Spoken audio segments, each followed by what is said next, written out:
Ele foi o homem que entregou o amigo. Foi o responsável pela crucificação.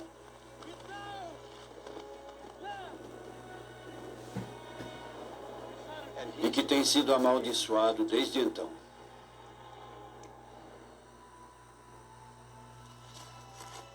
Ele é um dos homens mais odiados da história. O apóstolo que traiu Jesus Cristo.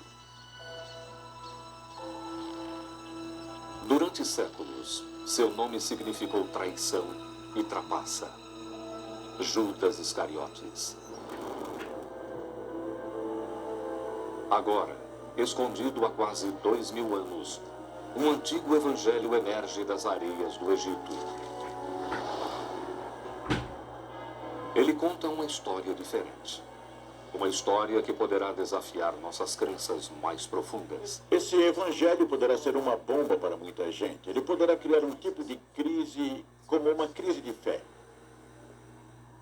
Esse relato virou a história da traição de Cristo ao avesso. Aqui o traidor se torna um herói. E Jesus Cristo é quem providencia sua própria execução.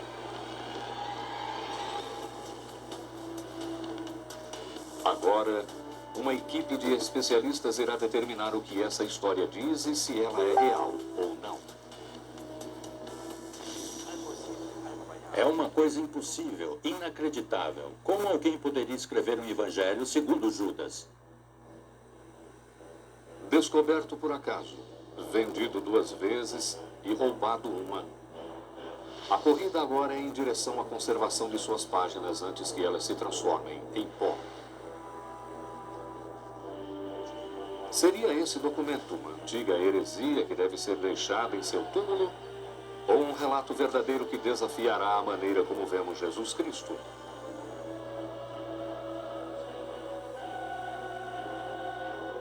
Agora esse documento será lido pela primeira vez. Ele é o Evangelho de Judas.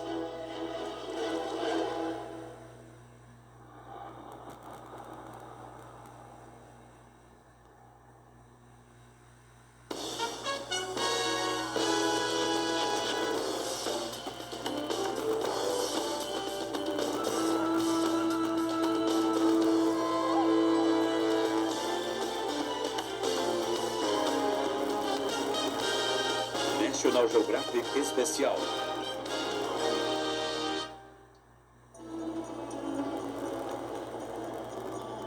Existem muitas histórias sobre a descoberta do Evangelho de Judas, porém a mais provável é a seguinte.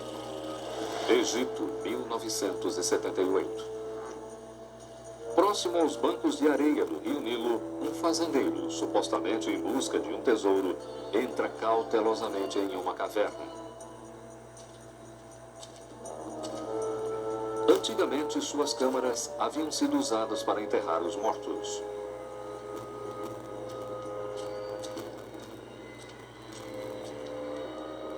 Segundo esse relato, o fazendeiro está procurando ouro ou joias, qualquer coisa de valor.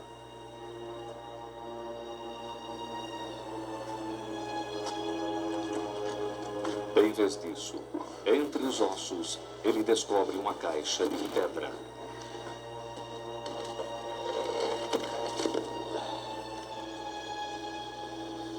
Dentro dela, uma descoberta inesperada. Um misterioso livro com capa de couro chamado Códice.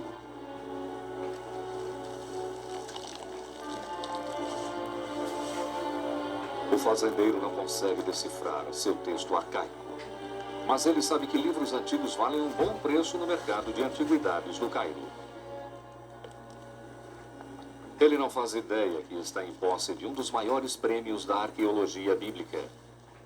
Um documento sentenciado como herético cerca de 1800 anos atrás. –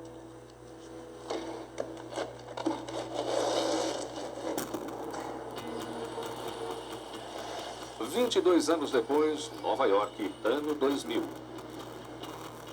A dona de uma loja de antiguidades, Frida Nussberger Chakos, está a caminho do aeroporto JFK quando ouve uma notícia surpreendente. Freda havia comprado recentemente esse mesmo códice antigo de um negociante egípcio e o levado em seguida para a Universidade de Yale para ser analisado. Agora, um especialista dá a surpreendente notícia. Alô? A voz dele estava extremamente emotiva e ele disse: Frida, é fantástico, são documentos muito importantes. Eu acho que este é o Evangelho de Judas. Para Chacos, essa foi a recompensa por anos de busca. Ela havia se tornado obcecada pelo misterioso códice sem nunca ter conhecido seu conteúdo. Isso para mim é mais do que uma missão. Acho que fui escolhida por Judas para redimi-lo. Acho que as circunstâncias sob as quais esse manuscrito chegou até mim foram predestinadas. Judas me pedia para fazer algo por ele.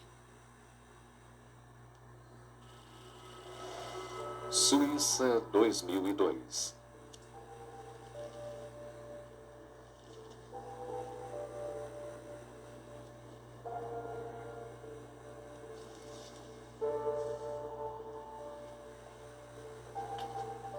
A restauradora de documentos, mundialmente famosa Florence Darbre, abre pela primeira vez a caixa que contém o Evangelho de Judas.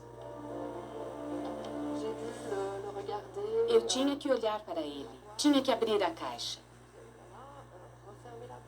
Eu disse, puxa. E tive que abrir e fechar a caixa várias vezes. É preciso ter nervos de aço para tocar em certos objetos.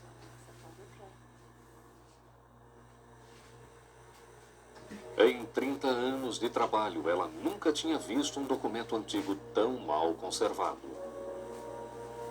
Suas frágeis páginas de papiro estavam fragmentadas em centenas de pedaços. Qualquer que seja o documento com o qual você está trabalhando, sempre há uma história. É uma coisa tão antiga que você sempre se pergunta: quem o escreveu? Para onde ele foi? Quem foi seu dono? Quem o leu? Para conseguir respostas, Darbre formará uma equipe com Rudolf Kasser, um dos melhores tradutores do mundo de uma antiga língua egípcia chamada cóptico, a língua na qual o documento foi escrito. Eles passarão anos juntando os fragmentos, peças que contam uma história que os primeiros padres da Igreja Católica denunciaram como heresia. Porém, mesmo em péssimas condições, uma linha se destaca. O título, Evangelho Judas. O Evangelho de Judas. É uma coisa impossível, inacreditável. Como alguém poderia escrever um evangelho segundo Judas? Poderia mesmo existir um Evangelho de Judas? E se a narrativa mais espetacular de todos os tempos fosse contada através dos olhos de um dos maiores vilões da história?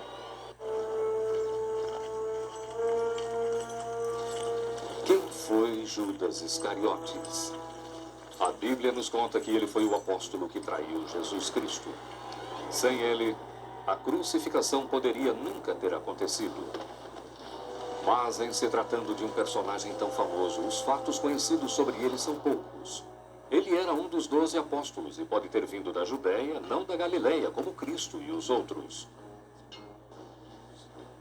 Mas seus detalhes de sua vida são obscuros. Não há dúvidas quanto ao seu lugar na história. No inferno de Dante, Judas é condenado aos poços mais baixos do inferno, onde é devorado, começando pela cabeça, pelo próprio Lúcifer. Pintado dessa maneira, fica difícil livrar-se de uma má reputação. A ideia que as pessoas, de um modo geral, têm de Judas é principalmente a de o traidor de Jesus, alguém que foi o traidor de uma causa.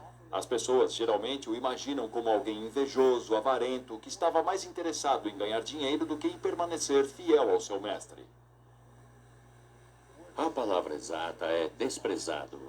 Acho que praticamente em todo o mundo ocidental ninguém daria o nome de Judas nem a um cachorro. E na Alemanha, claro, é ilegal dar o nome de Judas a uma criança. Judas pode ter sido tesoureiro entre os apóstolos. E alguns especialistas afirmam que ele era o aliado em quem Jesus mais confiava. E esse fato, portanto, torna sua traição ainda mais desprezível. Ele foi o homem que entregou o amigo. Foi o responsável pela crucificação. E que tem sido amaldiçoado desde então por essa razão. Cristo e seus apóstolos eram judeus praticantes, mas na época, os feitos condenáveis de Judas tornaram-se uma desculpa pelo ódio a todos os judeus. Nos círculos cristãos, Judas tem sido tradicionalmente associado aos judeus, não só por causa do nome, mas também por causa dessas características que se tornaram estereótipos para os judeus na Idade Média, como a de serem traidores, avarentos, de terem sido os verdadeiros traidores de Jesus, assassinos de Cristo. E claro, esse retrato de Judas também levou a atos horrendos de antissemitismo através dos séculos. A má reputação de Judas é baseada em apenas 18 passagens nos evangelhos. Bem, Judas Iscariotes não aparece muito no Novo Testamento, provavelmente por ser uma vergonha. O pouco que se fala sobre ele é muito sinistro.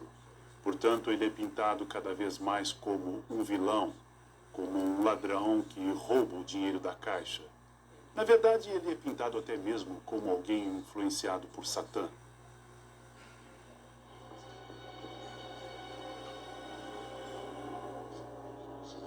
Mas e se houvesse outra história sobre Judas Iscariotes?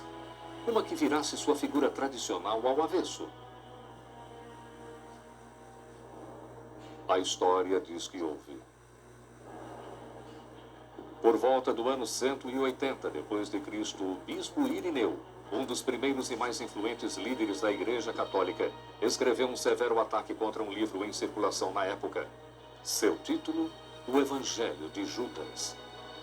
Esse evangelho falava sobre o relacionamento de Jesus e Judas e indicava que Judas, na verdade, não tinha traído Jesus, mas feito o que Jesus queria que ele fizesse. Porque Judas era quem realmente conhecia a verdade e Jesus queria que essa verdade fosse comunicada. Mas essa versão da história de Judas foi condenada pelo bispo Irineu e por outros dos primeiros líderes da igreja. Rotulando-a de heresia, eles efetivamente apagaram-na da história. E ela nunca mais foi vista. Será? Em um laboratório na Suíça, a restauradora Darbre e o tradutor Gasser estão tentando descobrir se esta é a cópia perdida do Evangelho de Judas. Mas antes eles precisam juntar um dos mais complexos quebra-cabeças já imaginados pela história. O Evangelho está escrito em 13 peças de papiro, frente e verso. Se um fragmento se encaixar de um lado, ele deverá se encaixar também do outro. Se pegarmos um documento impresso, rasgá-lo em pedaços minúsculos, jogar fora metade desses pedaços e tentar reconstruir a outra metade, veremos o quanto esse processo é difícil. Para evitar tocar o documento verdadeiro até que seja necessário, eles imaginaram um engenhoso plano. Primeiro, usando fotografias de ambos fragmentos e páginas, Gasser procura um par. Em seguida, trabalhando com fotocópias, ele recorta e cola. Cada vez que conseguimos colocar um fragmento, eu trago uma fotocópia dele para a senhora Darbre, que a usa para colocar o fragmento dentro do original. Em seguida, a senhora Darbre faz o teste para verificar se Gasser estava certo. Agora é meu trabalho verificar se esse fragmento pode, na verdade, ser colocado no Evangelho. E eu faço isso analisando a qualidade do papiro, sua cor, suas fibras, para ver se existe alguma similaridade.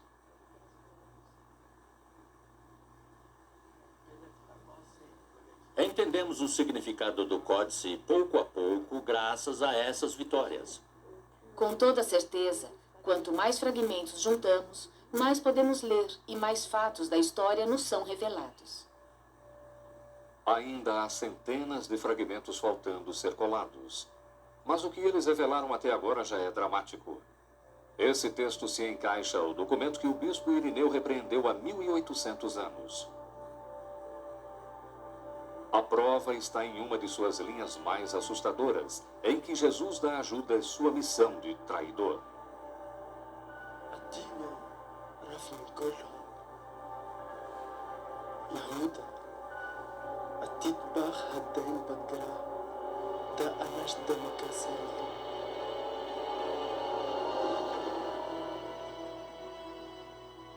Uma investigação preliminar do Evangelho de Judas revela 3 fatos. Primeiro, os estudiosos confirmam que o papiro em que o Evangelho foi escrito é idêntico ao de outros documentos antigos. Segundo, o título em cóptico diz Evangelho de Judas. E terceiro, o que eles viram até agora se encaixa com o texto que o bispo Irineu denunciou no ano 180 depois de Cristo. Essas primeiras conclusões agora precisam ser sustentadas pela ciência. Para provar que este é um autêntico texto antigo, a dona do Evangelho, a Fundação Micenas, na cidade de Basel, com o apoio da National Geographic Society, reuniu uma equipe de detetives bíblicos para se juntar ao professor Kasser. O Dr. Stephen Emel é um importante especialista em papiro antigo e paleografia, o estudo da escrita antiga.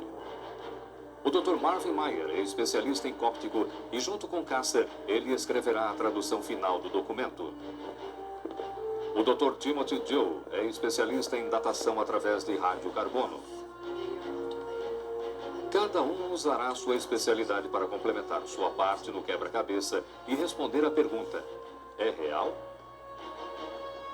Falsificações famosas mancharam muitas carreiras.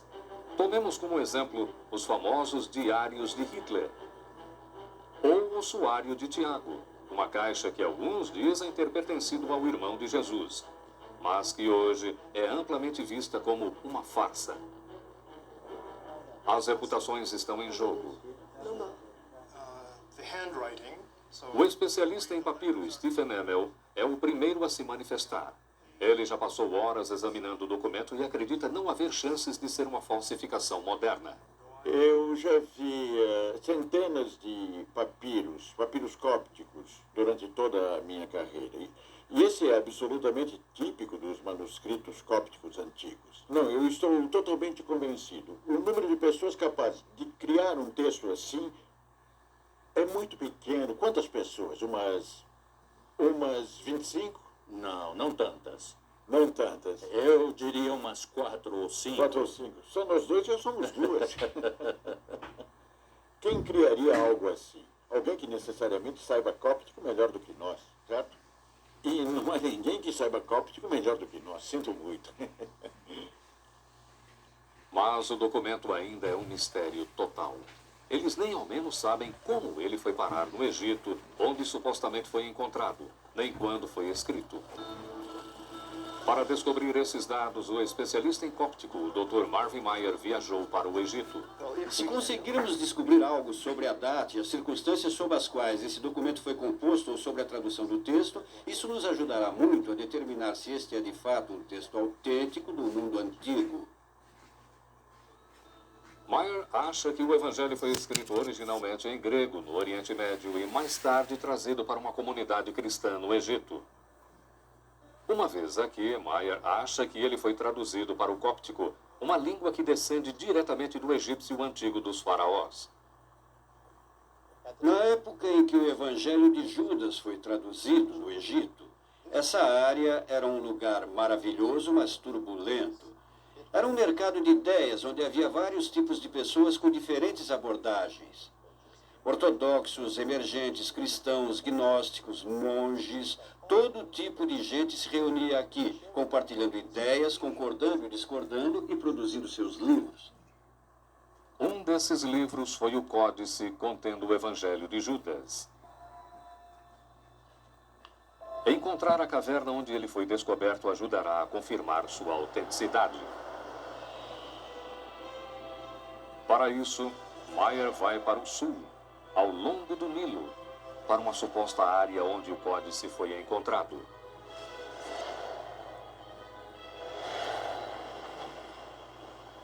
Mas descobrir a caverna exata é bem mais complicado.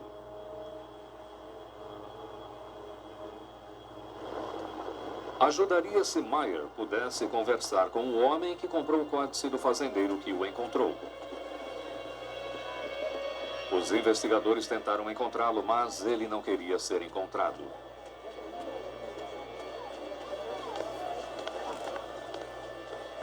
A busca para localizá-lo resulta em becos e portas fechadas. Isso acontece porque no Egito é perigoso falar sobre o mercado negro de antiguidades. Os que falam podem ser presos pela polícia ou atacados por gangues de criminosos envolvidos em saques.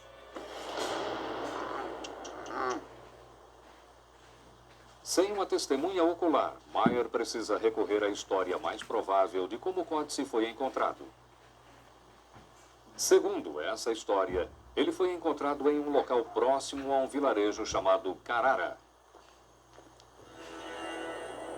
Mas essa região é imensa.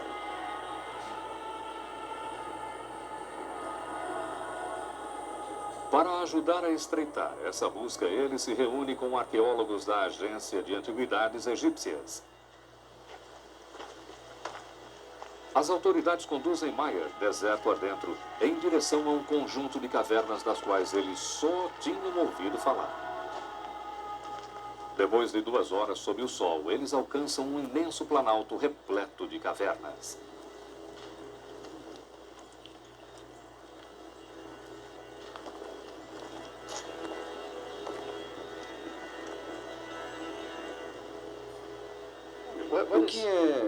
O que é isso aqui? Parece um tipo de... Parece que alguém já tirou a sorte grande nesse local.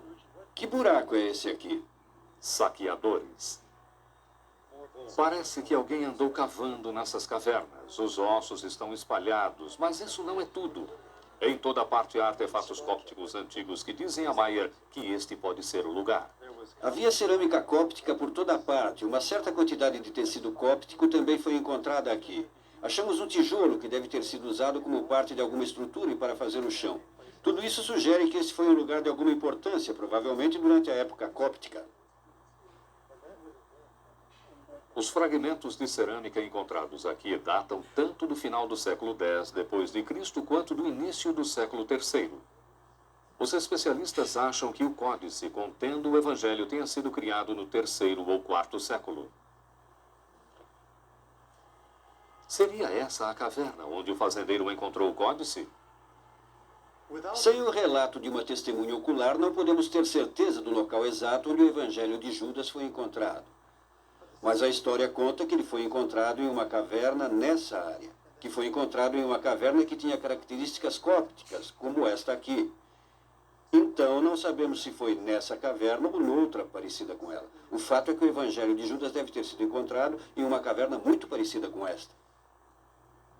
Mas Meyer precisa de mais provas para saber se o Evangelho é autêntico. Uma outra pista o leva ao Museu Cóptico do Cairo. Ao ver os fragmentos do Evangelho de Judas, Meyer se lembra de outra dramática descoberta na arqueologia bíblica. Textos agora conhecidos como manuscritos de Nag Hammadi. Em 1945, no sul do Egito, um pastor deparou-se com essa coleção de mais de 30 documentos antigos. Cerca de 3 décadas atrás, Meyer trabalhou na tradução desses textos. Ele acha que o Evangelho de Judas tem uma misteriosa semelhança com os textos de Nag Hammadi. E inserida nas palavras desses documentos, ele encontra a prova pela qual estava procurando. Há extraordinárias semelhanças entre o Evangelho de Judas e os manuscritos de Nag Hammadi. Essas semelhanças se estendem a alguns nomes usados nesses textos e à visão mundial básica que está contida nesses textos. Meyer acha que o mesmo movimento religioso escreveu o Evangelho de Judas e os manuscritos de Nag Hammadi. Um parece completar o outro. Os manuscritos de Nag Hammadi datam do terceiro e quarto séculos, o mesmo período em que, segundo os especialistas, o Evangelho de Judas foi copiado. Além disso, os manuscritos de Nag Hammadi foram descobertos quase na mesma região onde Maier encontrou a caverna saqueada. Para ele, as palavras tempo e localização confirmam que o Evangelho de Judas é um autêntico texto antigo.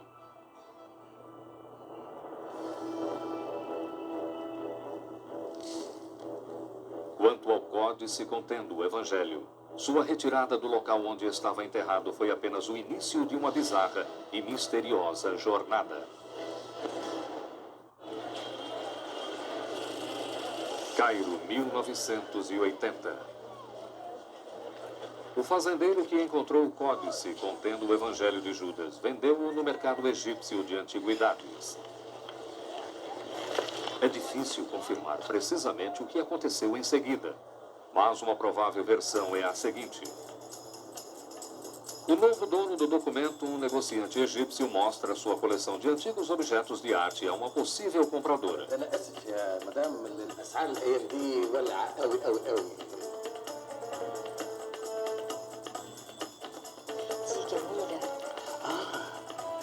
تهتمي بالحاجات دي؟ ايوه طبعا. ده انا عندي حاجات اجمل واجمل. هجيبها لك دلوقتي.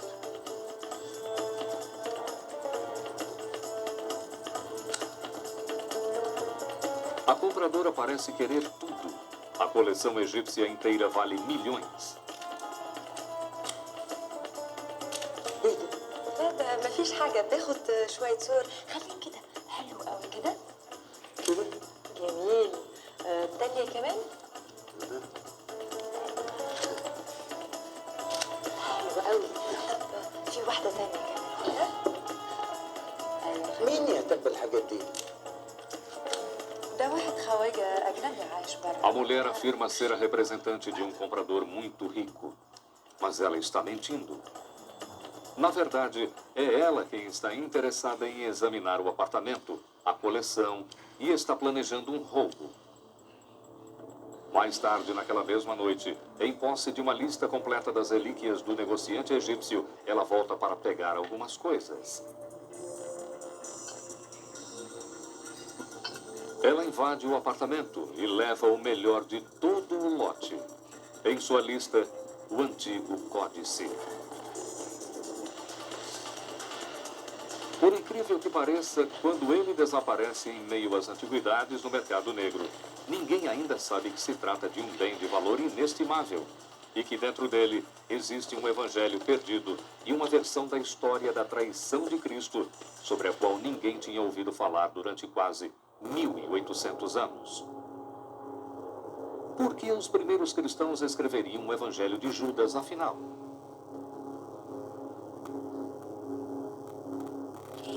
Jerusalém, por volta do ano 100 depois de Cristo. No primeiro século depois da morte de Cristo, a cidade governada pelos romanos é um lugar de intensos tumultos religiosos. Judaísmo, cultos românicos e grupos cristãos.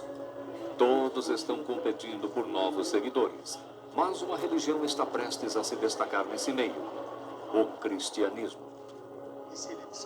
O começo do cristianismo não foi o que a maior parte das pessoas acha. A Bíblia cristã não existia. Em vez disso, diferentes versões da história de Cristo eram passadas de um cristão a outro. Mais tarde, essas histórias foram escritas nos evangelhos. Mas isso só aconteceu entre 30 a 60 anos depois da morte de Cristo. Hoje, a maioria dos estudiosos acredita que já havia se passado muito tempo da morte de Mateus, Marcos, Lucas e João, quando seus evangelhos foram escritos. Um dos fenômenos mais interessantes do início do cristianismo é que os 4 evangelhos que hoje constituem o Novo Testamento de autoria de Mateus, Marcos, Lucas e João, na verdade eram todos anônimos. Os títulos foram adicionados por editores posteriores, não foram escritos pelos próprios autores. Ainda há uma outra virada surpreendente na história da fé nos primeiros séculos. Não havia apenas 4 evangelhos, e sim mais de 30. Evangelho significa boas notícias. Então a pergunta é: quem é Jesus e qual a boa notícia sobre ele? Muitas pessoas viram essa pergunta de maneiras diferentes. Nos primeiros 200 anos depois da morte de Cristo, circularam literalmente dezenas de versões, às vezes até conflitantes, da vida dele e de sua mensagem. Uma delas foi o Evangelho de Judas.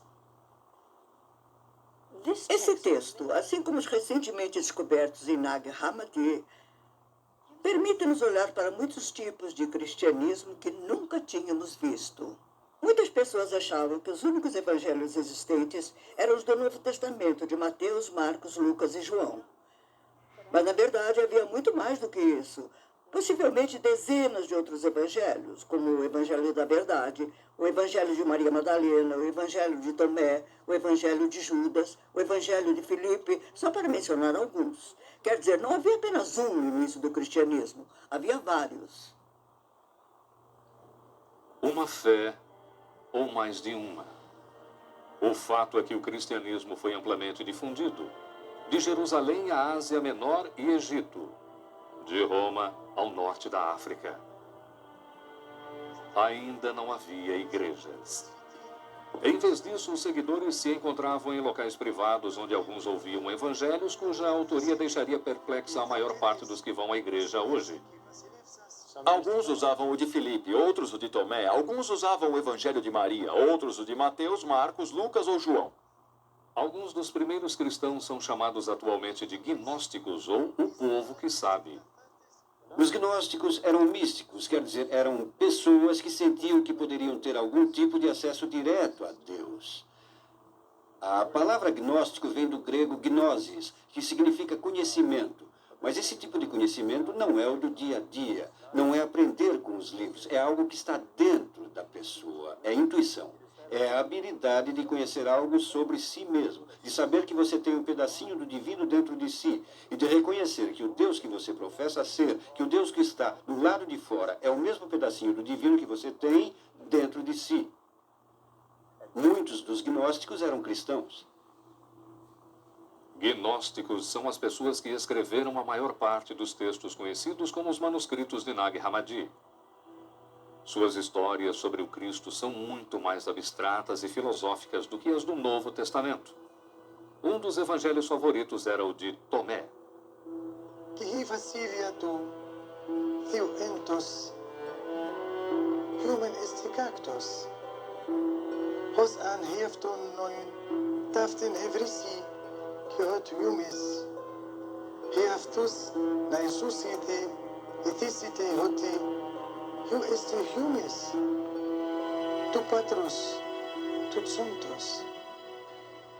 Quando estávamos na faculdade e vimos alguns desses outros evangelhos pela primeira vez, como o Evangelho de Tomé, nos disseram que eram evangelhos gnósticos, que eram hereges, estranhos e bizarros. Disseram-nos que gnóstico significava pessoas que estavam basicamente erradas. E isso foi nos anos 40 e 50, nesse país que se fala sobre comunistas. Era uma maneira de descartá-los. Então, gnóstico significava isso. Eles não se autodenominavam assim, se autodenominavam cristãos. Os primeiros padres da igreja lutaram contra os gnósticos. Um dos obstáculos que os gnósticos representavam para as pessoas da igreja ortodoxa emergente era o fato de que eles não precisavam ter o conselho, nem o controle, nem a inspiração interior que vinha dos padres e bispos. Eles tinham essa inspiração dentro de si, e isso incomodava os líderes da igreja. Mas não era só isso que irritava os líderes da igreja. Os gnósticos também pregavam que o corpo era uma prisão para o espírito divino. Para eles, a morte de Jesus foi uma coisa boa. E Judas foi um herói por ter ajudado a libertar o espírito de Cristo. Na verdade, essa é uma das razões que levaram os especialistas a acharem que o Evangelho de Judas foi escrito por gnósticos. O Evangelho de Judas transforma o ato da traição de Judas em um ato de obediência. O sacrifício do corpo de Jesus, na verdade, torna-se salvação. É por essa razão que Judas emerge como campeão e acaba sendo invejado e até mesmo amaldiçoado e visto com indignação pelos outros discípulos. Contudo, ideias como esta eram simplesmente chocantes demais para os primeiros líderes da igreja. Eles rejeitaram o Evangelho de Judas, além de mais 30 outros textos gnósticos, e os mantiveram fora do Novo Testamento. Como os líderes da igreja decidiram o que manter e o que desprezar? De alguma maneira, o Evangelho de Judas acabou sendo descartado. O processo levou centenas de anos, mas deu um salto crítico em 180 depois de Cristo e nasceu em sangue.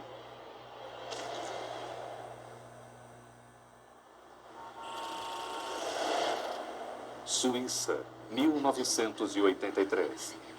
Por incrível que pareça, depois de ter sido roubado, o códice contendo o Evangelho de Judas voltou às mãos do negociante egípcio. Em 1983, o negociante e seu tesouro reapareceram em Genebra. Agora, ele convidou 3 estudiosos, cada um de uma universidade americana, para fazer sua oferta pelo códice e outros documentos antigos. Um deles era Stephen Emmel, o mesmo especialista que décadas mais tarde ajudaria a autenticar o manuscrito no Evangelho. Em maio de 1983, me perguntaram se eu iria até Genebra ver um manuscrito cóptico que a biblioteca de uma universidade americana estava interessada em comprar. A coleção em papiro que estava sendo oferecida para compra consistia de 3 manuscritos diferentes, 2 em grego e 1 em cóptico. Eu não acho que aquele negociante egípcio fizesse alguma ideia do que tinha nas mãos, exceto que eram livros escritos em papiro antigo e que aquilo era o tipo de coisa que se vê em museus e, portanto, era valiosa. Disseram-nos que não era permitido tirar nenhuma foto e nem tomar notas. Minha impressão era a de que o egípcio esperava simplesmente que abríssemos as caixas para ver que sim, que havia papiros ali, e que as fechássemos outra vez e lhe dessemos a quantia que ele pedisse, levando embora as caixas. Na época, eu supus que aqueles manuscritos tivessem sido tirados do Egito ilegalmente. Eu não tinha um conhecimento muito amplo sobre aquilo. Então, de alguma forma, aquele encontro foi clandestino, ilegal. Emmel vê imediatamente que se trata de um códice valioso. O que eu vi foi a parte de cima de um códice de papiro muito parecido com um dos códices de Nag Hammadi, em condições relativamente boas, eu diria. Foi escrito em uma linguagem cóptica muito literária, facilmente legível. Eu folheei e, por acaso, localizei um diálogo entre Jesus e seus discípulos.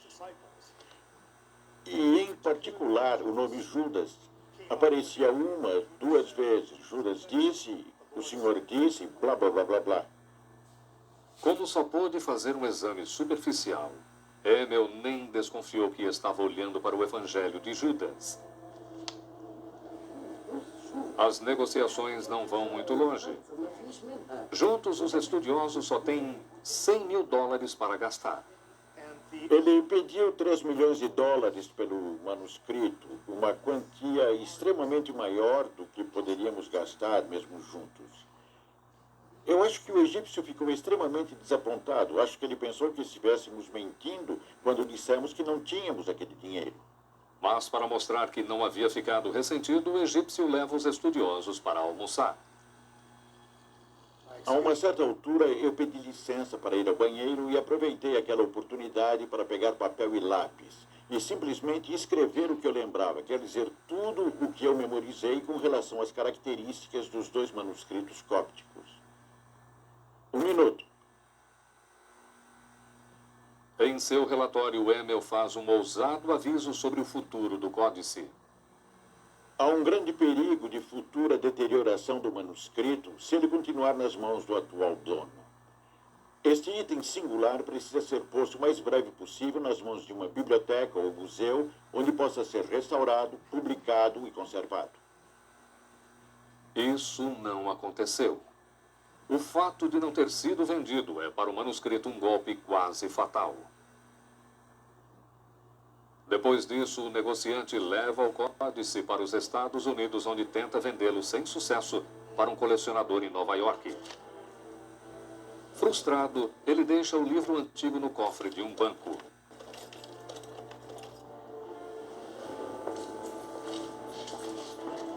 Por incrível que pareça, o códice ficará 16 anos no cofre de um banco em Hicksville, Nova York, secando, desfazendo-se, virando pó. Lyon, ano 180 depois de Cristo. Um influente bispo chamado Irineu está prestes a ajudar a purificar a mensagem cristã, rejeitando grande parte dos evangelhos. Na época, havia mais de 30 manuscritos circulando nas comunidades cristãs. Irineu alega que deveria haver apenas 4, os de Mateus, Marcos, Lucas e João. Há 4 evangelhos e apenas 4. 4 como os 4 pontos da bússola. 4 como as principais direções do vento. A igreja, espalhada pelo mundo todo, tem nos evangelhos 4 pilares. Cristo está no centro deles. O argumento dele não faz sentido para a maioria das pessoas atualmente. Irineu argumentou que, como havia 4 cantos na terra e 4 ventos nos céus, deveria haver 4 evangelhos, os de Mateus, Marcos, Lucas e João. Irineu está preocupado com muito mais do que apenas os 4 ventos. O cristianismo é uma religião ilegal e os fiéis estão pagando com a vida. Os romanos estão assassinando os cristãos por estes se recusarem a sacrificar animais em honra dos deuses romanos. Irineu está lutando para sobreviver contra os romanos, que estão perseguindo severamente a igreja cristã. Havia casos em que os cristãos eram presos e torturados, casos de verdadeiros massacres. Um dos deveres dos governadores romanos era manter o povo entretido. Matar cristãos de maneiras espetacularmente brutais era mais barato do que ter gladiadores batalhando.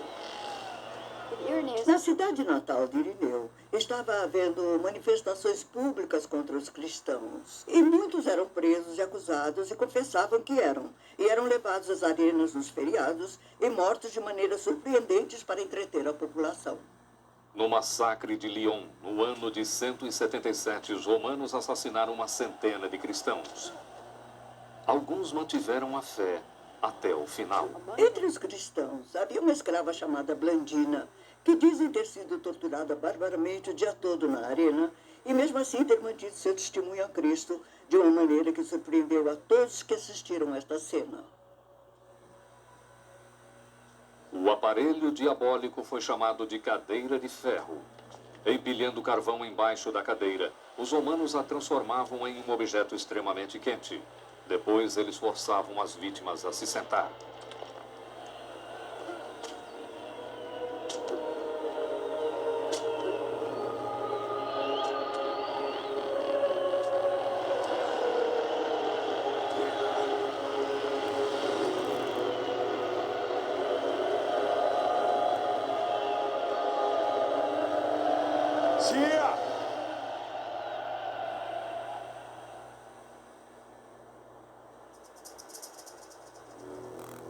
Arami Vrantina Hiera Piisis. Eristiani Demi. Ton où? Assez-vous ton? Iar. Ari Apothenem Ethelis. Paratiton Peda Prostia Filis. O de pes. Aids aussi.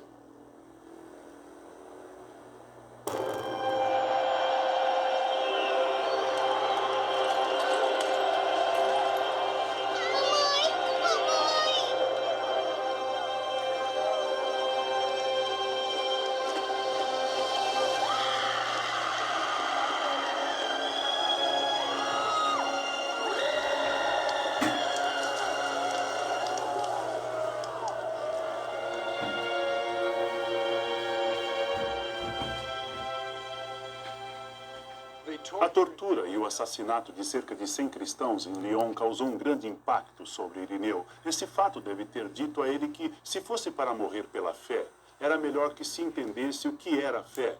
Se você vai ser jogado em uma masmorra, se você vai ser torturado ou jogado em uma arena e feito aos pedaços por algum animal, é melhor você saber por quê. Então, afinal, os evangelhos, se não esses 3, 4, 5 ou todos eles, isso porque tem que ser definido.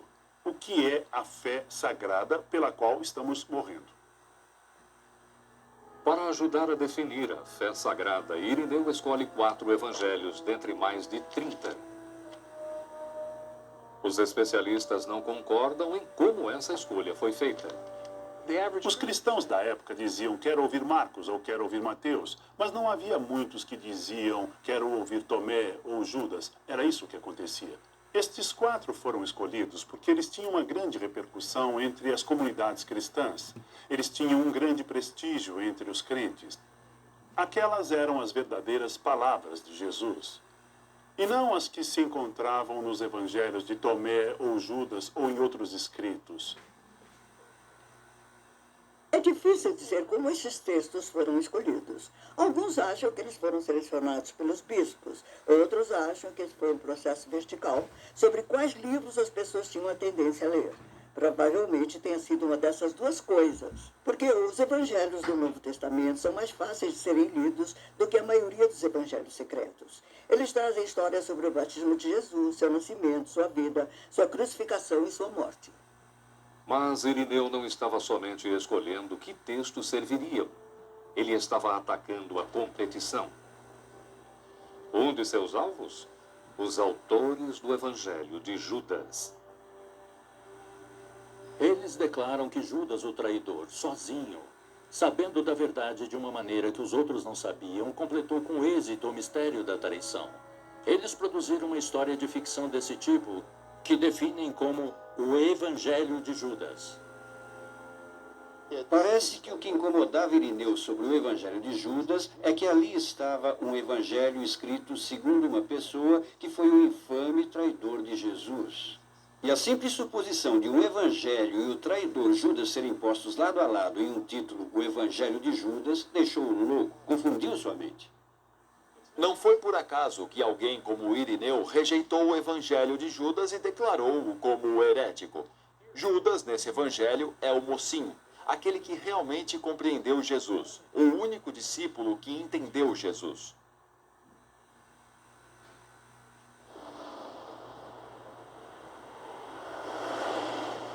Hicksville, Nova York, 1999. Os 16 anos em um cofre quase conseguiram o que os primeiros padres da igreja não foram capazes. A total destruição do Evangelho de Judas. Eu ouvi falar sobre ele. Boatos. Finalmente, a dona de antiquário, Frida Tchakos, encontrou o documento. Ela sabia da existência do códice desde o final dos anos 70. Ela não sabia qual o seu conteúdo, mas sentia uma misteriosa necessidade de descobrir. Eu imaginava o que teria acontecido com ele, porque ele não circulou, ninguém falou sobre ele. Então, eu pensei, talvez esteja por aí, talvez eu tente ver se ele ainda existe. E existir. Ela entrou em contato com um negociante egípcio que concordou em lhe mostrar o texto em Nova York. 20 anos depois de ter ouvido falar sobre o códice pela primeira vez, Tchakos está prestes a vê-lo. Todas as bordas estavam muito quebradiças, tinha pedaços empoeirados, a aparência estava horrível. Estava em péssimo estado. Eu queria protegê-lo e entregá-lo para pessoas que pudessem lê-lo, conservá-lo. Eu senti que eu tinha essa missão. Tchakos comprou o códice por cerca de $300 mil e depois tentou vendê-lo, primeiro para a Universidade de Yale, depois para outro colecionador. Yale não comprou, mas deu-lhe algo de valor inestimável: a informação do que ela tinha em mãos. Foi quando Tchakos começou seu relacionamento com Judas Iscariotes. Eu realmente me sinto ligada a Judas. Ele foi condenado durante séculos e aqui eu tenho esse evangelho que diz que ele não queria trair Jesus. Pediram-lhe que fizesse isso, ele fez contra a sua vontade. Eu sinto que estou sendo chamada para redimi-lo. Sim, eu sinto isso. Tchakos também quer devolver o códice ao Egito. Mas antes, duas coisas têm que acontecer. O códice precisa ser restaurado, assim poderá ser traduzido. E precisará ser dado como autêntico. Toda a pesquisa dos especialistas, tanto no laboratório quanto em campo, indicam que o Evangelho de Judas é real. Mas ninguém realmente sabe sua idade. Algo que só a datação com radiocarbono poderá provar. Acontece que para datar um objeto com carbono é preciso destruir esse objeto, ou pelo menos parte dele. Para datar o Evangelho, eles precisam tirar amostras de suas páginas e capa de couro. O Dr. Timothy Joe, especialista em datação com radiocarbono, e o professor Kasser escolhem os lugares de onde tirar as amostras com cuidado para evitar rasgar onde estão as letras. Agora a senhora Darby faz o que para ela era impensável: cortar um documento que ela teve tanto trabalho para restaurar. Quando eu tive que cortar um pedaço do papiro, confesso que não fiquei muito satisfeita, porque passei muito tempo tentando juntar os pedacinhos.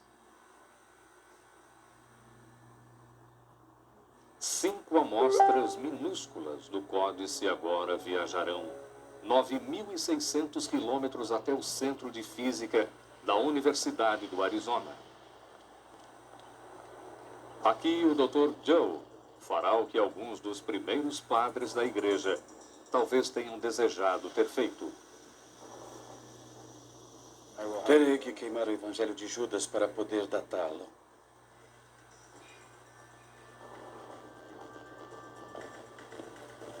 Depois que os fragmentos estão limpos, os minúsculos pedaços do Evangelho de Judas vão para o meio das chamas.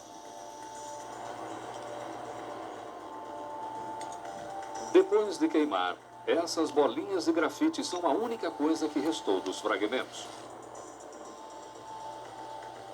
Agora as bolinhas vão para dentro dessa enorme máquina de datação por radiocarbono. Em 15 horas, a máquina fornecerá uma data e confirmará de uma vez por todas se o Evangelho de Judas é real ou falso.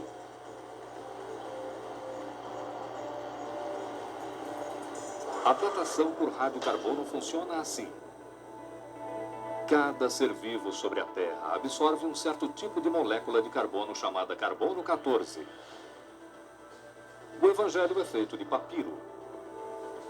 Quando o papiro estava vivo, ele absorveu moléculas de carbono 14.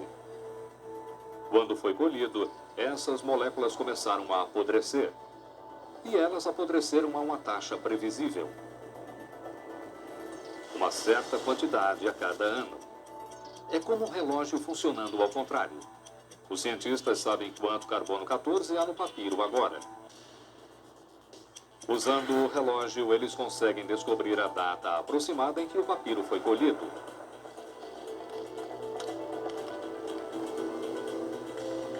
Os resultados chegaram. A verdade está nos números. A datação com radiocarbono do papiro no qual o Evangelho de Judas foi escrito confirma que ele é do século 3 ou 4 depois de Cristo. E isso ajuda a sustentar sua autenticidade. A datação com radiocarbono prova pela primeira vez que o documento data do ano de 280 depois de Cristo, com margem de 50 anos antes ou depois disso. Isso significa que o Evangelho de Judas é um texto autêntico do mundo antigo. Não é uma falsificação.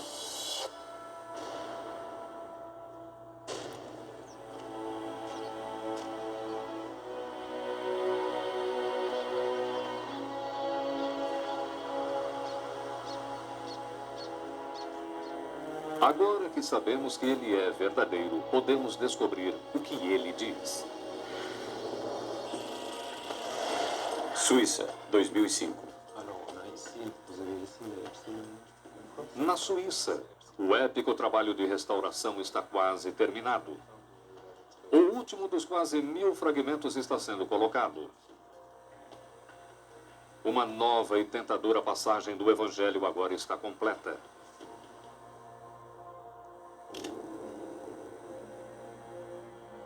Ela apresenta um relacionamento singular entre Jesus e Judas. Um retrato que deixa Judas confidencialmente informado sobre os maiores segredos de todos, Os segredos do paraíso.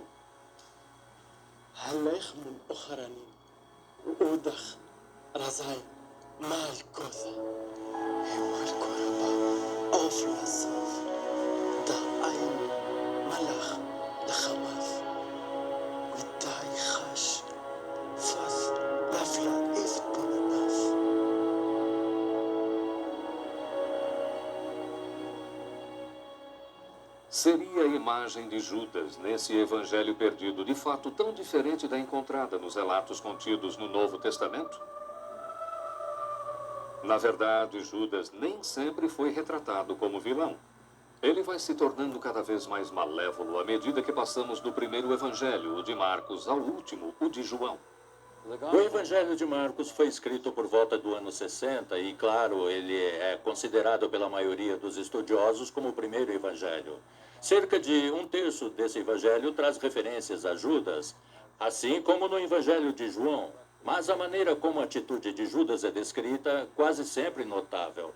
Judas não é nenhum vilão no Evangelho de Marcos. Jerusalém 2005. Este lugar é chamado de a Sala Superior, segundo uma referência feita a ele no Evangelho de Marcos. Segundo a tradição, este foi o local onde Jesus e os apóstolos fizeram a última ceia. O Dr. William Klassen passou uma grande parte de sua vida profissional tentando entender a imagem de Judas nos Evangelhos. Segundo o relato de Marcos sobre o que aconteceu nessa sala, o foco não era Judas. A intimidade naquela cena não pode ser super enfatizada. Quer dizer, foi um encontro muito íntimo entre Jesus e seus discípulos. E o fato de Jesus ter dito que seu fim estava próximo deve ter sido muito doloroso para eles. أمرنا لكم دي خد منكم دي أكل يمين يشل مني مرحبا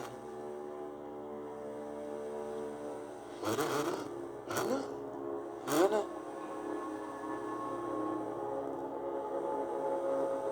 وخد من تري أزرق خدت سبع اللي خيميمي بالجنان.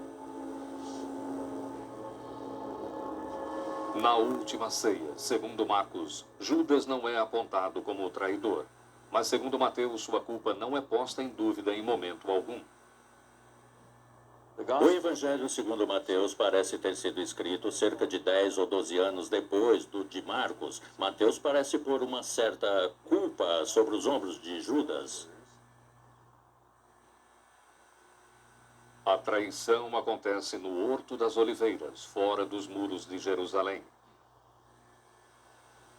Judas identifica Jesus aos soldados que estão esperando com o beijo mais famoso da história.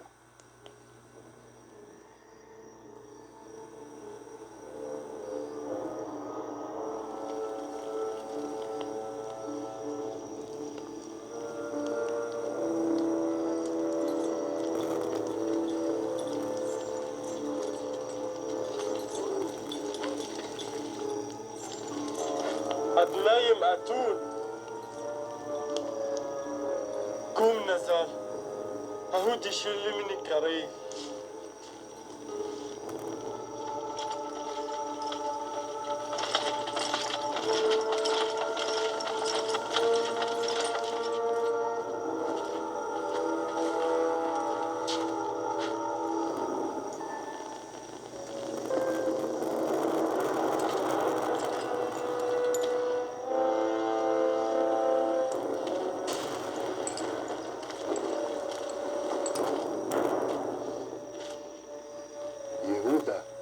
ما أباناش سلام ربنا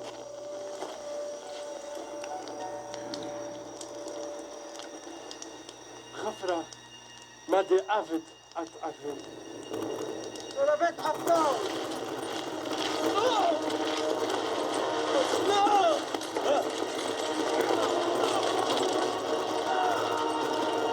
بتبلو ويا أخي بخارف يموت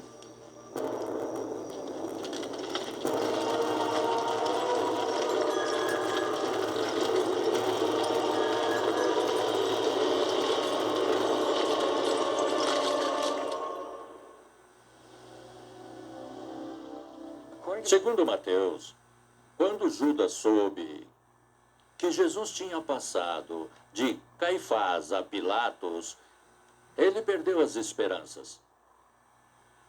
Judas saiu daquele local e, sabendo que Jesus certamente morreria nas mãos de Pilatos, cometeu suicídio.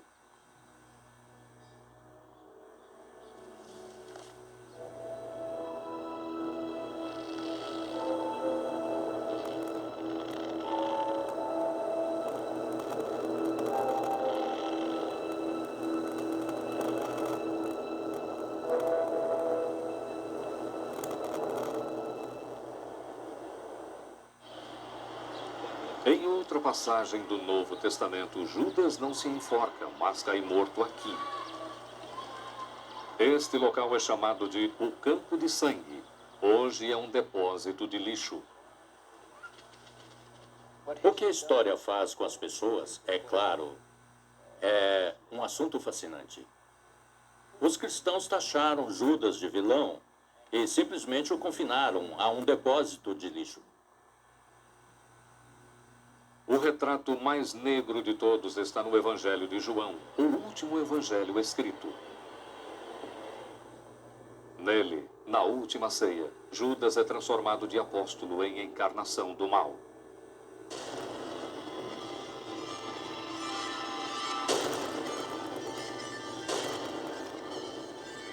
من كشت أمرنا لكم دي خد منكم الشبل مرة مو خدا دي يهفنا هي هدا مخمع من متى سبقتي بالجنان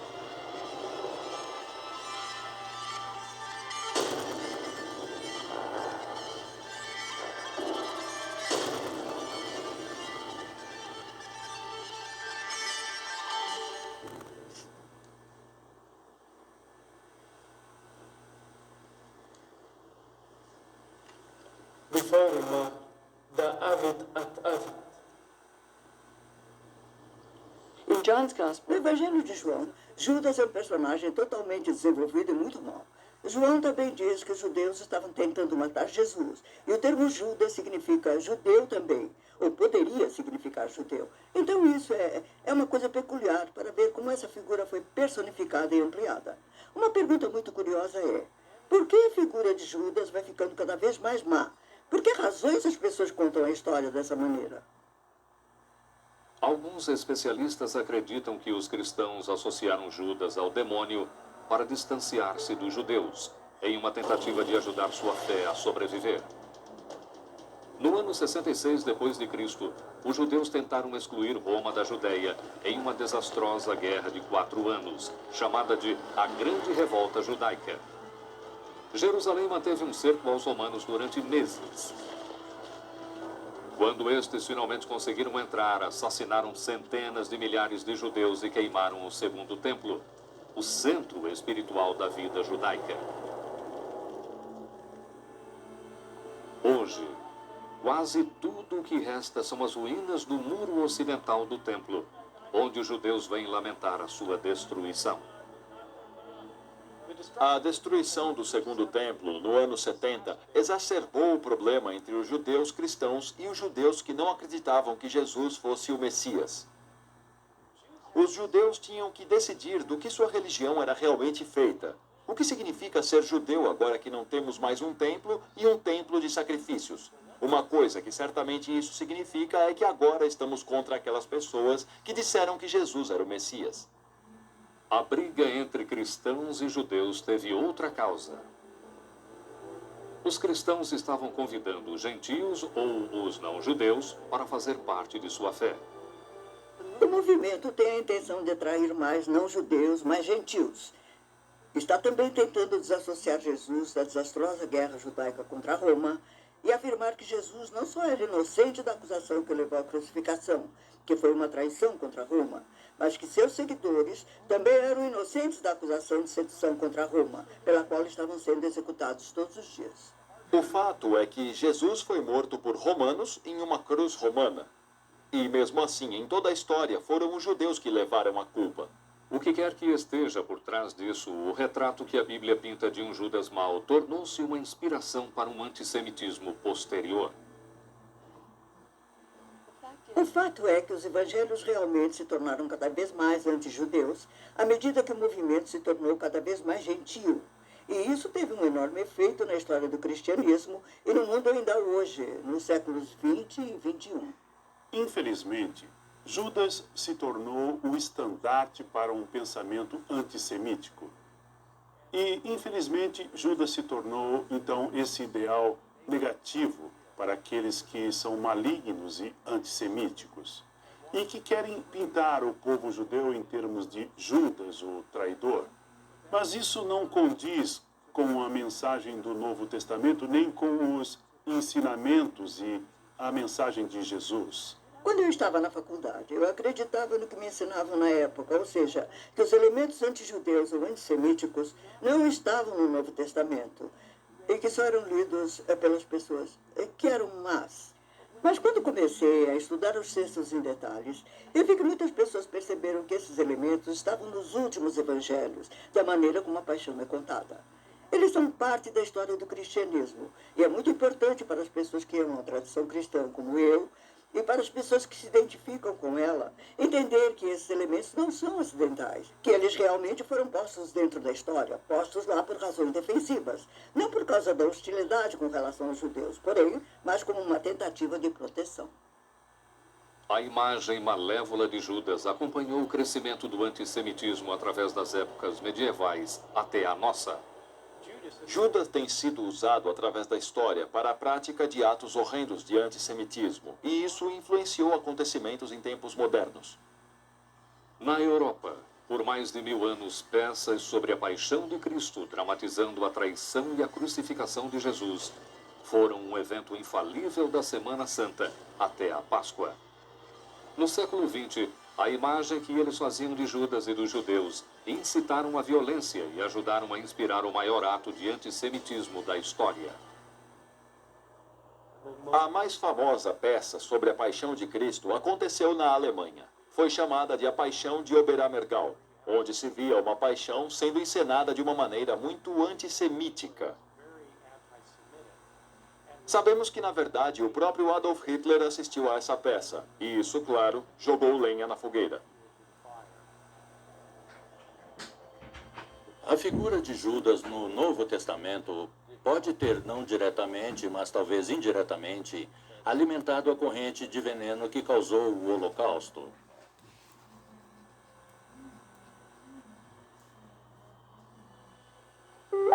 Não é surpresa que, desde o Holocausto, a teologia alemã venha trabalhando muito para limpar a figura de Judas, incluindo o grupo de jesuítas na Alemanha que vem liderando um movimento para a beatificação de Judas.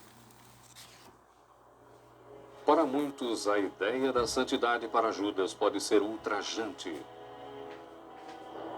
Porém, uma imagem quase santificada emerge em seu evangelho. Uma imagem que ficou perdida durante 1700 anos, mas que agora, finalmente, poderá ser revelada.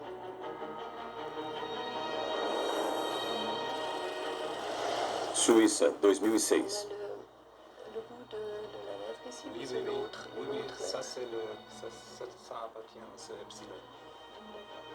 De volta à Suíça, o quebra-cabeça de Judas está quase completo. A equipe chega à conclusão de que cerca de 15% do evangelho foram perdidos para sempre, uma vez que há buracos no texto e fragmentos que se transformaram em pó. Mas 85% foram restaurados e agora, pela primeira vez em quase 2000 anos, o evangelho de Judas poderá ser lido. وننالك أبونان الخيم بمدى وتتلان بيات براك وشوا لك شفاخ للام. Uma seleção de cenas revela um evangelho que é ao mesmo tempo familiar e estranho. Essas são algumas das passagens do evangelho. Este é o relato secreto da revelação que Jesus fez a Judas 3 dias antes de ter celebrado a Páscoa. Quando Jesus veio à Terra, ele fez milagres e grandes maravilhas para a salvação da humanidade. E como alguns andavam no caminho da retidão, enquanto outros andavam em suas transgressões, 12 discípulos foram chamados. Muitas vezes, Jesus não apareceu a seus discípulos como homem, mas sim como uma criança entre eles. O fato de que Jesus possa ter aparecido como uma criança por ocasião do Evangelho de Judas está, na verdade, em paralelo a outros evangelhos. Neles há algo de infantil sobre Jesus. Às vezes ele aparecia como uma criança, às vezes ele era o Filho de Deus no sentido literal da palavra, ou seja, uma criança. Nesses textos, onde Jesus apareceu para os apóstolos como um menino, não é para ser entendido literalmente.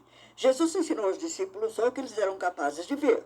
Eles não entendiam o nível iniciante dos ensinamentos de Jesus. Havia outros textos falando de Jesus, onde ele aparecia de uma maneira em que as pessoas conseguiam reconhecê-lo. Para alguns, ele aparecia como criança, para outros como homem. Isso porque eles não conseguiam entendê-lo em um nível mais profundo. O Evangelho de Judas usa cenas familiares para comunicar ideias não familiares. Uma vez, ele estava com seus discípulos na Judéia. Ele os encontrou reunidos.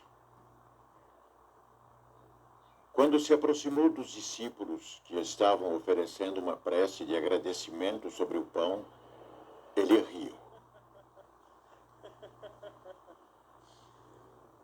Jesus se aproxima do grupo de discípulos quando eles estavam comemorando o que parece ser uma refeição sagrada. Talvez fosse a própria Eucaristia. E eles estão oferecendo uma prece de agradecimento sobre o pão e Jesus ri.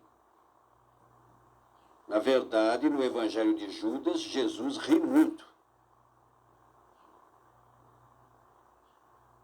Ele está rindo porque os discípulos acham que estão adorando o Deus verdadeiro, mas, na verdade, eles estão errados. Eles estão adorando o Deus que criou esse mundo e que não é o verdadeiro Deus. O único que entende isso é Judas. Para os gnósticos, não valia a pena adorar o Deus que criou a terra.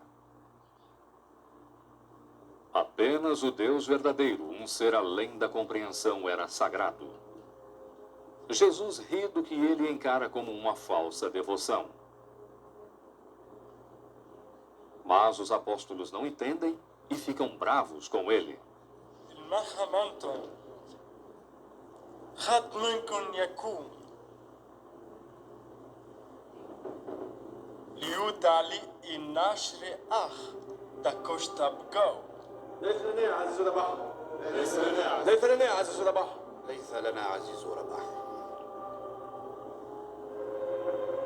O espírito deles não ousou se levantar perante ele, exceto o de Judas Iscariotes.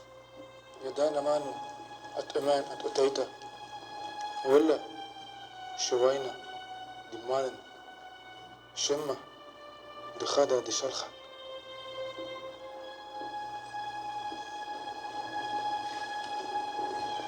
هلايخ من أخراني ويؤتا رزاي مالكوذا مالكو ربا أفلاسوف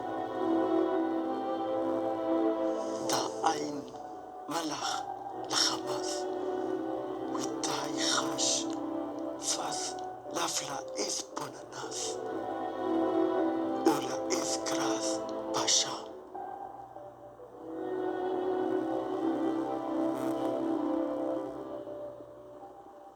Jesus lança um desafio aos discípulos. Ele diz: deixem a pessoa perfeita dentro de vocês dar um passo à frente e me encarar. E essa pessoa perfeita dentro de cada um é a pessoa interior, a pessoa espiritual, que conhece verdadeiramente as coisas. A pessoa que precisa ter um conhecimento de Deus e de si mesma. E os discípulos dizem, bom, conseguimos fazer isso, mas eles não conseguiram. Então Judas deu um passo à frente e conseguiu ficar perante Jesus. Mas ele não apenas fica de pé. Ele é modesto. Ele não olha Jesus nos olhos, mas de maneira sensata às normas culturais de sua época. Ele desvia seu olhar. Então ele tem o que é preciso. Ele tem, pode-se dizer, a espinha dorsal espiritual para ficar de pé. Mas ele tem a graça e a modéstia para saber seu lugar quando está perante Jesus. Se Jesus fosse como os professores judeus, ele teria ensinado uma coisa para as multidões e outra em segredo para os discípulos. O Evangelho de Marcos, no Novo Testamento, diz exatamente isso. Se ele fosse assim, ele ensinaria como os professores da antiguidade faziam e como muitos hoje ainda fazem.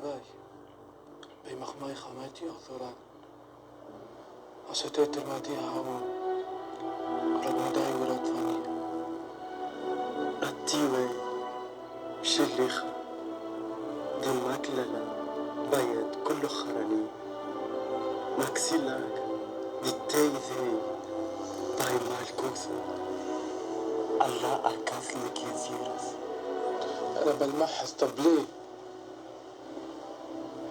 ناهيروس كوكاخ فاك طهير يثير من كل خرني التيوي رفني كلهم يهودا التطبخ هاتين بقرة دا أناش دا مكاسين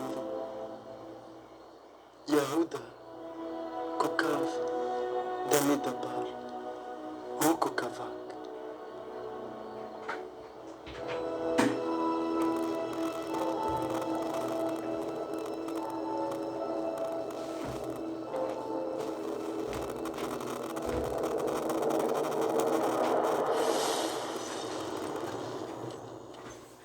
Judas tinha tido uma visão que, eu acho, confirma a escolha dele. Mas ele não entende essa visão até que Jesus a explique a ele.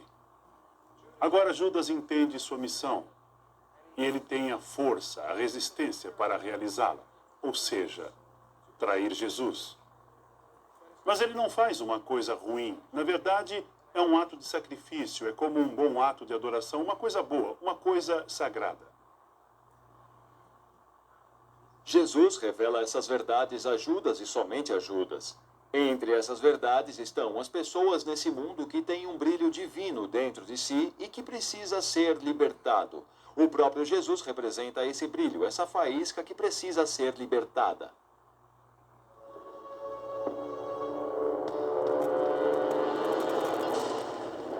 Ao contrário dos evangelhos do Novo Testamento, o evangelho de Judas não contém cenas da crucificação. Ele termina abruptamente com a traição de Judas. Omitindo a crucificação, o evangelho de Judas lançou uma tensão entre a igreja ortodoxa emergente e os gnósticos.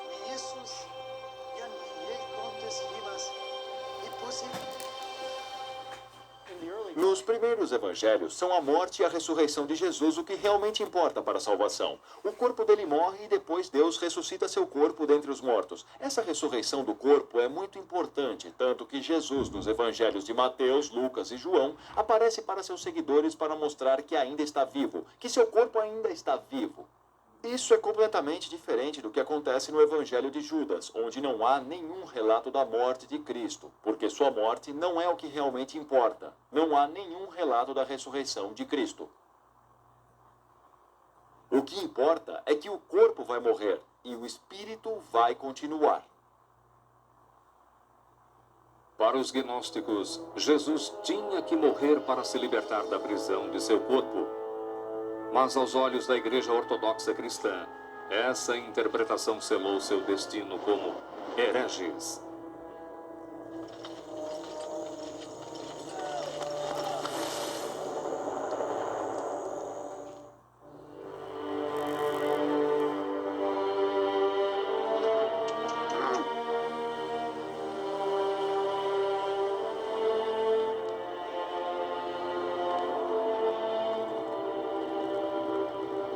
Um um evangelho surgiu das areias do Egito para desafiar os relatos do Novo Testamento, que apontam Judas como vilão. Sua jornada, passando da descoberta à venda e ao roubo, finalmente chegou a um laboratório, onde sua idade foi confirmada. Sabemos agora que trata-se de um autêntico texto antigo, mas o que isso significa para nós hoje? A maioria dos especialistas acredita que nenhum dos evangelhos gnósticos tem a autoridade do Novo Testamento. Deveria então o evangelho de Judas ser simplesmente descartado? Eu não preciso de mais nada além do que leio nos evangelhos de Mateus, Marcos, Lucas e João, quer dizer. Puxa, quem precisa de outra coisa? O que mais poderia ser adicionado a eles para torná-los melhores? Não consigo imaginar isso. O Evangelho de Judas fez uma importante contribuição ao nosso conhecimento sobre o gnosticismo do século II.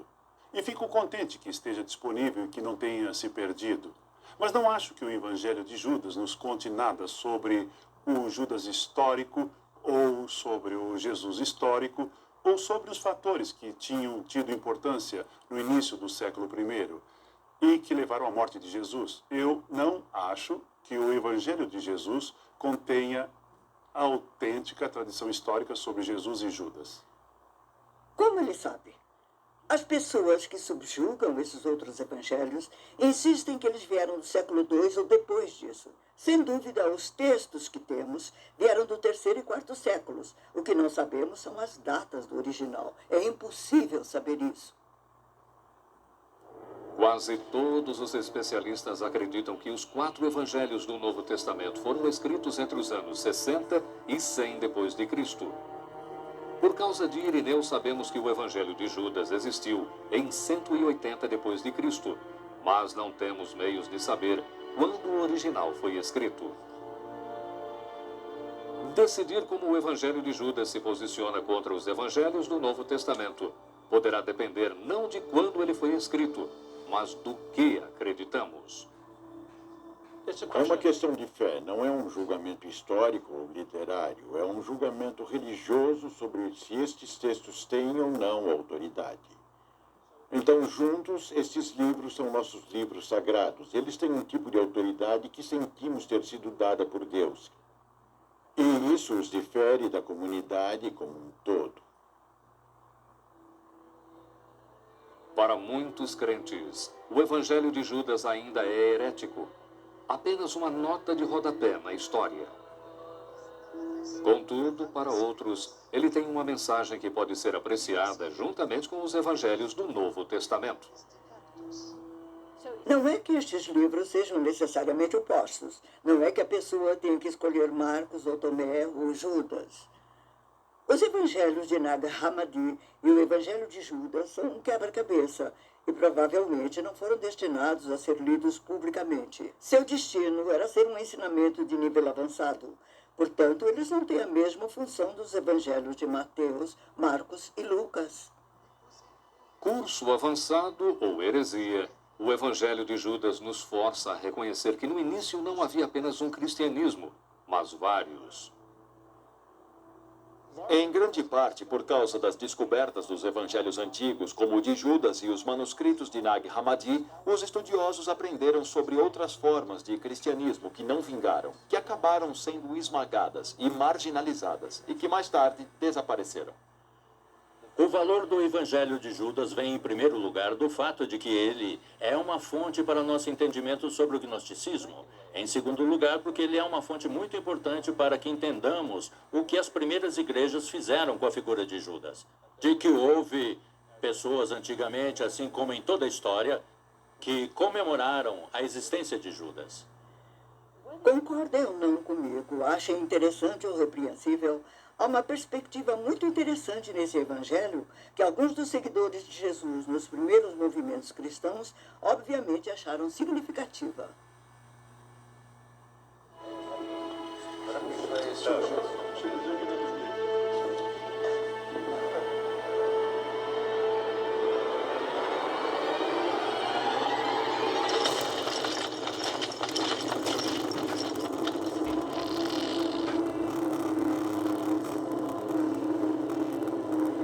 O Evangelho de Judas sempre será tema de debates.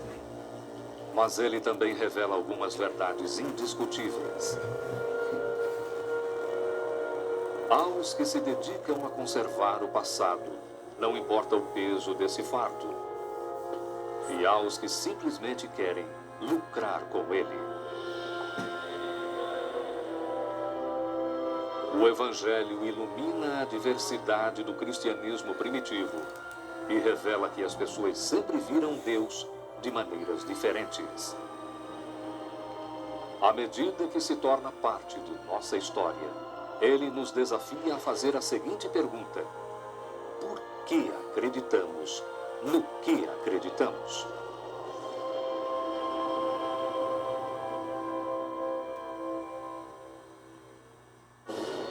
Versão brasileira, Centauro.